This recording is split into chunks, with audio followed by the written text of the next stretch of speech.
Hello everyone and welcome back to another episode of Overcoming Graduation with Brian Drury, a show where I work to teach you everything I wished I'd known about habits and mindset to help you begin creating your dream life today. Today is another installment of The Morning Commute, where I take my ride to work in the morning to share a short but powerful message with you to help you kick your day off on the right foot. And today's message is this: responsibility. It's real easy to point fingers. It is real easy to look at your past, to look at the people around you, to look at the situation, the country you live in, the body you live in, and blame. To look at it or that or them or that person and go, that's why. It's their fault. I don't want this, I don't like this, but they did this to me, made me this way, gave me this, put me in this. It's their fault. And it can be real insidious. The thing with our minds is, especially when we make excuses, our minds want to make those excuses seem as rational, realistic, and reasonable as possible. A quote I heard that I really love is that in order for an excuse to be good, it has to seem realistic. That our minds like for us to stay in certain patterns because they seem familiar. Even if it's a pattern that leads to a bunch of shitty behaviors for us, it's because it's predictable, our mind considers it to be safe. It goes, listen, I know drinking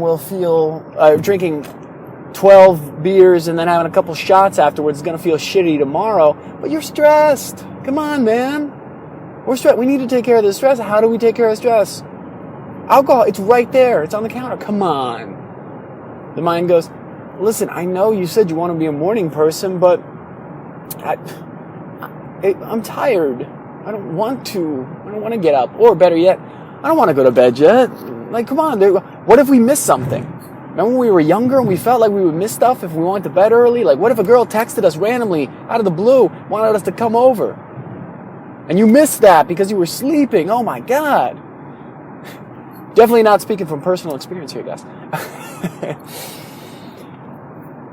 We can do this so easily. Now here's the other thing. When we get to the deeper and deeper levels of it, it becomes much more creative. At the surface level, any challenge or any problem can be a little more stark, a little more obvious, where we go, oh yeah, of course, well that's, duh. If we said, oh, that person made the weather bad, it's like, oh, that's not their fault, come on, man. But it's like, that person caused me to feel stressed and anxious, and it's like, Where are we playing the victim to behaviors? Where are we playing the victim to other people's behaviors? Because I've been re-listening to a book by Mark Manson called The Subtle Art of Not Giving a Fuck. And one of my roommates said, hey man, with the stuff that's going on in your life, stuff you're going through right now, I think it'd be a good one for you to re-listen to. Because I think it would touch on a lot of the stuff that the challenges you're facing, the stuff that feels crazy or chaotic. And I said, okay. Fortunately, it's a 5-hour audiobook, which is fairly short. And I was like, you know what? Yeah, why not? I mean, I know I want to be listening to other books or new books, but I remember enjoying that one. So let's dive back in. And one of the main principles or values that he discusses as being the most beneficial in our lives is taking full responsibility for everything that happens in our lives. Now, I heard Will Smith talk about the difference between fault and responsibility. And I think these things tie wonderfully together, because taking full responsibility, what Will Smith says is there's a big difference between who's at fault or whose fault it is and what the responsibility is in the situation. Because if somebody, let's say, hits your car, that's their fault, damn it. It's also your responsibility to either take care of the insurance or take care of your car and fix it and get it repaired. It's their fault I got injured, yeah, but it's your responsibility to take care of your body and do the physical therapy in order to get yourself back up and running. what I realized here recently for me, one of the main things that has been causing so much stress and anxiety for me was looking to point fingers. Whether it was family members or coworkers or situations, and say, they're causing me to feel this. Now, I have had this in many iterations throughout my life, and I've gone deeper and deeper in this process. I've grown a lot, but there's also areas where I still get caught in the same behaviors. Where if I'm feeling stressed and anxious and tired, and then I look at someone else and go, well, damn it, it's like, think about this. It's like there's situations where I've been at work, and I'm stressed, anxious, tired, I'm like cranking all day, I'm getting a bunch of emails done, and then someone leaves before me who came after me, and I'm like, well, this is bullshit. This is, if work was more evenly distributed, and, if they were taking responsibility, and this, and people need to, and going down this ridiculous rabbit hole. It's like, even when it's people that aren't even on my team, have literally nothing to do with the work that I do. But beyond that, the even deeper level, it's not their fucking fault.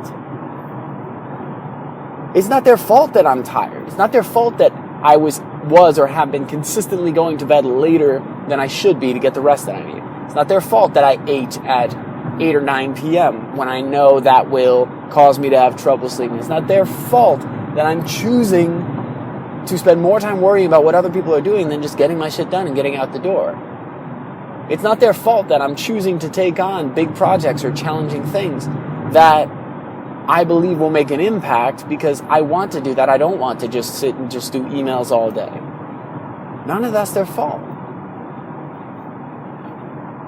My dad and I had a real tough conversation recently where I brought up a lot of stuff that was basically from my life and the way I had chosen to interact with him and the way I had chosen to engage with him, the way I had chosen to show up with him. And I brought up a bunch of stuff, and I said, Dad, I realized like a lot of this, I said in the moment, I'm like, I'm not blaming you because it's not your fault. It's not like, this isn't the stuff that I've created from this, the results that I've gotten is not your fault. You may have done an action, but I chose to take this or choose a response to that action. Because people can't control you. They can't influence you, though. So it's not to say you're a completely isolated stone and nothing can perturb or detract or affect you. And I don't think that's good either. I think that's an extreme form of either like a narcissism or a psychosis where you're not affected by anything. But what we're talking about is taking full responsibility. So when you do overreact, when you do get upset, when you do feel tired, that you choose to respond and do something about it and take ownership of it. So often we look at the external circumstances and we look at our external realities and we look at our internal realities and we want to blame somebody else because that takes the responsibility off of us. We claim we want big things in life and we want to make a big impact and we want to do things and we want to make a lot of money or we want to have this or have that. We claim these things, but we don't want to take the responsibility which comes with it.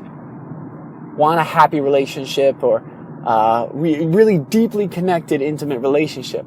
But we don't want to work on ourselves and our ability to engage with another human being in order to make that possible. That we want to have a successful business. And guys, this is one that I've faced many times where I'm like, yeah, I really want my business to grow and I want to help people, I want to touch people's lives. And that starts to happen and it starts to go. And I'm like, damn, but what if all these people start reaching out? What if it's kind of overwhelming. Oh shit, like maybe I should just bail out.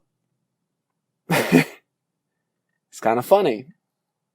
It goes back to that Inky Johnson quote. And basically ever since I heard that, I think I've mentioned it on like 90% of the episodes because I love it so much. It's that our expectations should never exceed our effort. That's another form of taking responsibility.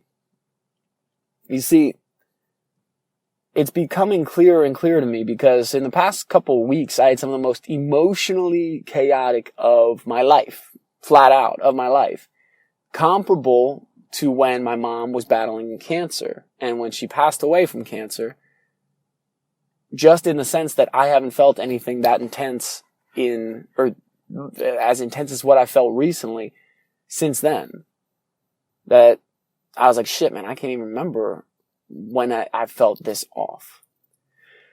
And so I started to go down this rabbit hole of reasons of like, well, what could it be? It's got to be something. I can do something about this, right? And then, but instead of going, all right, what can I do about this? I started to go, whose fault is this? You know who's someone I blame a lot? Tiredness. Yes, I'm personifying tiredness.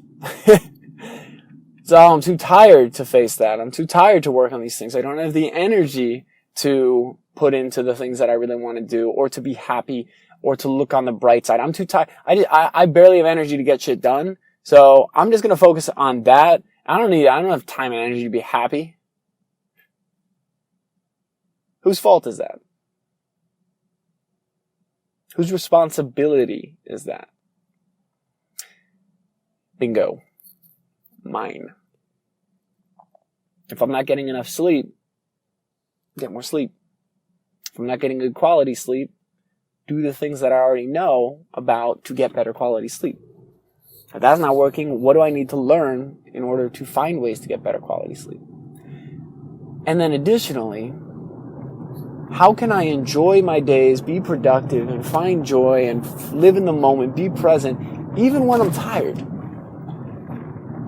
Because sometimes we can do everything right and still not be in a great spot.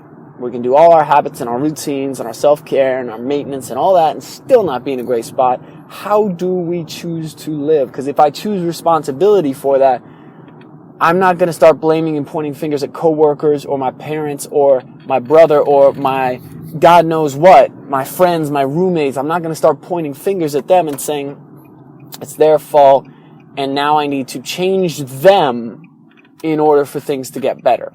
Or I need to silently harbor anger at them as if that's going to make things better. Sounds funny, but I do it, and I know many people do it all the time. So I've heard Jocko Willink talk about radical responsibility, extreme ownership. I think it's time, guys. I think it's time. Anytime we catch ourselves feeling off and looking for someone or something to blame, that we go, I own this. This is mine. This life, this experience, this is my responsibility. What can I do? You don't need to apply guilt or shame associated with people that were at fault in your life. Shit that happened. But hell, it's a much better life when we say, I own this. This is my life. I accept this responsibility. Now what can I do? And sometimes just accepting it lets you know, like, hey man, I chose this. That's okay. And sometimes I will choose this. Sometimes I won't. But responsibility, man, there's some freedom in that, because it's nobody else's game. All those chains that you were applying, that other people put on you, you realize you can just stand up and fall off. We're just props. There's a convincing play that you put on for a while. You and me both. Let's let those fuckers drop off. And let's take some full, not just some, let's take full responsibility for our lives, our experience, and our journey. I love you guys. Thank you all for listening and being a part of this show. If you haven't already, be sure to subscribe to the podcast on iTunes, Stitcher, or Google Play. If you'd like to reach out to me directly to contact me about anything related to the show, you want to give me some feedback, you'd like to ask a question that I could answer on the air, or if you want to reach out just to say that you loved a particular episode or you hated an episode, who knows? Shout out, reach out, and you can contact me at brian@overcominggraduation.com. I love you all. Thank you all for listening. Thank you for being a part of this. And don't let these episodes just be words that you hear that pump you up a little bit and then nothing changes. Let these be a catalyst and an impetus that drive you towards different change, a different life.